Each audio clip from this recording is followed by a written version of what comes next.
Hello my dear students, now we are talking about question number 7.16. हम 16 question देख रहे हैं अनसॉल्व्ड एक्सरसाइज का. क्वेश्चन है from a uniform disc of radius r and a circular hole of radius r by 2 is cut out.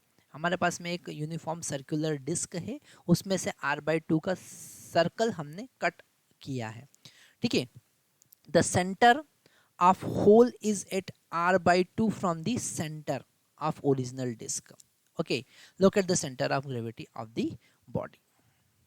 तो यहाँ पर हमारे पास में this is our X axis, ये हमारा एक्स एक्सिस है. This is our Y axis, ये हमारा वाई एक्सिस है. और एक डिस्क है जिसका रेडियस हमारे पास में आर गिवन है.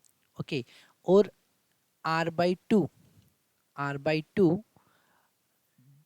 रेडियस वाला डिस्क हमने इससे कट कर दिया है, ऐसा कि उसका सेंटर r/2 पर है ना. ऐसा ही कुछ यहाँ पर क्वेश्चन में गिवन है. अब यहाँ पर जब हमने कोई सेक्शन रिमूव किया है तो सेंटर ऑफ मास के लिए कौन सा फॉर्मूला लगाएंगे, and only we will find the X coordinate, because X coordinate ही फाइंड करेंगे क्योंकि Y coordinate is at remain at Y axis. Okay, no need to find Y coordinate. No change, we can write this, no change in y coordinate.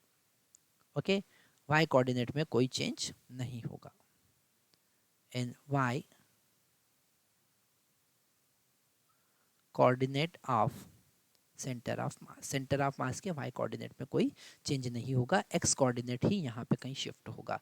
तो हम formula लगाएंगे x coordinate of centre of mass is equal to m1 x1 plus m2, नहीं plus नहीं क्योंकि it is redacted portion, removed section, so minus m2 x2 divided by m1 minus m2. Okay, m1 minus m2. अब यहाँ पर आपको एक concept समझना है कि अगर हम मास की बात करें, m1 की बात करें, तो वो होगा, उसको हम लिख सकते हैं surface mass density sigma, surface mass density into area A1. और m2 को हम लिख सकते हैं surface mass density into area A2, है ना. सरफेस मास डेंसिटी मतलब मास पर यूनिट सरफेस, क्योंकि ये यूनिफॉर्म डिस्क है, जो हमने सेक्शन निकाला है वो भी उसी का पार्ट था, यूनिफॉर्म है, तो इसलिए बोला भी उन्होंने यहाँ पे क्वेश्चन में कि यूनिफॉर्म है, इसलिए हमने कुछ एरिया के टर्म में लिखा है. तो हम लिखेंगे centre of mass x coordinate sigma A1 x1 minus sigma A2 x2 divided by sigma A1 minus sigma A2.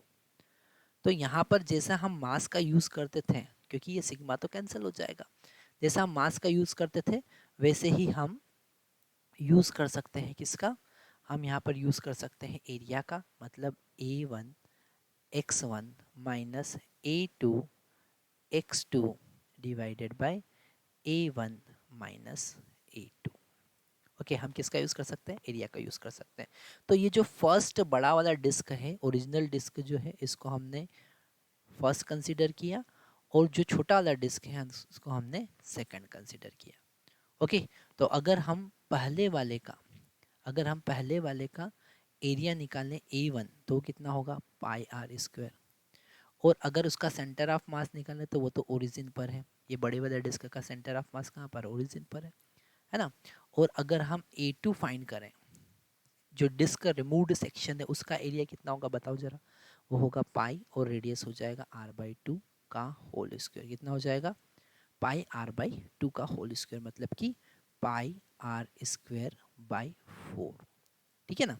अगर हम x2 कैलकुलेट करें तो x2 कितना होगा, इसका सेंटर ऑफ मास कितना, दिस x2 कितना होगा r/2, कितना होगा r/2. इन सब का वैल्यू हम यहाँ पर पुट करते हैं, देखते हैं क्या मिलता है. A1 का वैल्यू हम पुट करेंगे, लिखेंगे पाई आर स्क्वायर, क्या लिखेंगे पाई आर स्क्वायर, और x1 का वैल्यू हो गया 0, माइनस A2 का वैल्यू हम पुट करेंगे पाई आर स्क्वायर बाई 4, और x2 हो गया r/2 divided by A1 pi r square minus pi r square by 4. Okay, तो x coordinate of centre of mass हमको क्या मिलता है, ये तो ज़ीरो हो गया, पाई आर स्क्वायर से पाई आर स्क्वायर कैंसिल हो जाएगा, यहाँ पर ऊपर बचेगा माइनस r/8, r/8 ही बचेगा ना, और नीचे वाले पर एलसीएम लेंगे तो कितना बचेगा, 4 4 माइनस 1, क्योंकि पाई आर स्क्वायर तो कैंसिल हो गया, तो 4 माइनस 1 डिवाइडेड बाय 4, तो अल्टीमेट हमको मिला माइनस r/8 डिवाइडेड बाय 3/4, तो ये 4 से 8 कैंसिल हो जाएगा और इस 2 का 3 में मल्टीप्लाई होगा, माइनस r/6 आंसर.